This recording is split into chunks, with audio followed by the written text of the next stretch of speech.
Hey folks, recently President Barack Obama called out the handling of the economy by the current dispensation as ham-handed.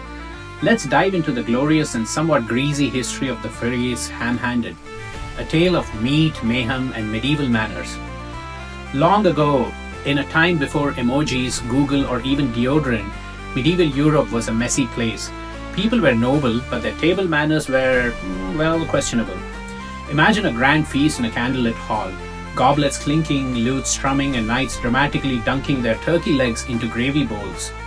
In this glorious chaos, one clumsy knight, Sir Hamuel of the Clutching Fist, would unknowingly etch his name into linguistic history. Sir Hamuel had many virtues: bravery, loyalty, and a stunning collection of fur-trimmed capes. What he didn't have, however, was fine motor control. Give him a goblet, he'd crush it. Pass him a scroll, he'd rip it. Offer him a baby to kiss for political optics, that baby would definitely end up airborne. At one such feast, Sir Hamuel reached across the table for a goblet of mead, knocking over a roast duck, appending a bowl of peas, and catapulting a ham directly into the lap of Lady Gwendolen. Flustered but ever witty, she declared, "My lords, beware. This man handles life as if his hands were made of hams." Boom, history was made. From there, ham-handed grew in popularity. Peasants used it to describe their butterfingered overlords. Playwrights inserted it into early scripts. "Thou art ham-handed, Ulfric. Cease thy flailing, thou ruinous clod."